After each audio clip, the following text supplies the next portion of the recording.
After 13 months of school closure, thousands of Ngsa candidates returned to the classrooms to sit the National Grade 6 Assessment Mock Diagnostic Examination.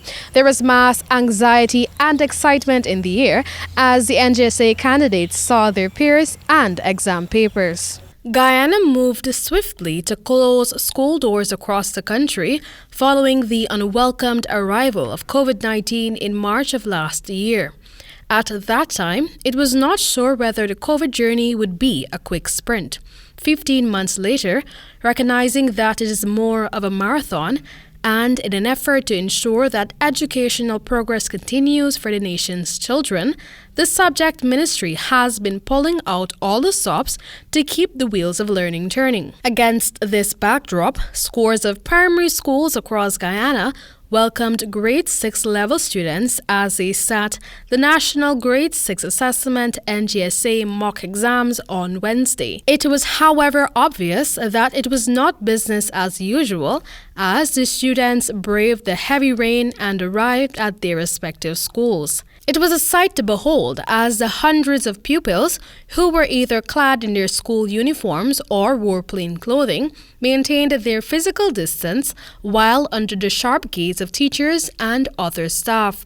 They each received a care package, which included hand sanitizers and masks. It was smooth sailing for at least 3 primary schools when Nightly News took to the streets at the start of the face-to-face exams. Despite the rains on Wednesday morning, the principals from North Georgetown Primary School, Salamars Primary School, and Graham's Hall Primary School all reported high attendances. Hear more from them. Today we should have about close to 130 children. We have 137 pupils at our school. I think the attendance is quite good. We just have about 6 parents who have collected packages so far to work at home, but everybody else here. And that's out of how many? 130. Okay. Well, I'm excited that they're back because it brings back a lot of life and vitality to the school, and it makes you feel that you're doing your job as it should, because many times we had meetings, numerous meetings with parents, and one cry was that I would like my child to return to school. Nightly News also spoke to several parents who had just the moments before waved goodbye and good luck to their little ones as they headed into the exam rooms. They were united in the view that while some fear existed as to whether their charges would adhere to the safety measures like mask wearing and social distancing, after being on the ground, they were confident that their children were safe for the few hours they would be there. Parents also had the options of having their children opt out of writing the exam or to have it written online or at home. This newscast tried to glean from some parents why they chose the option of sending their children back to the classroom setting. Given the pandemic, we know that it's going to be a risk sending our children out to do their mock exam today.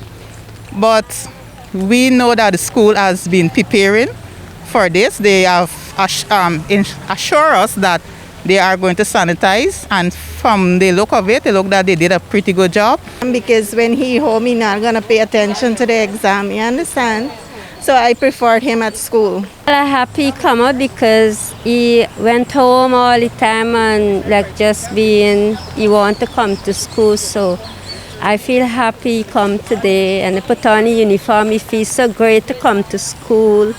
It is good, and everything is going okay. I told her that, look, you can't scared. You gotta be brave enough to go out.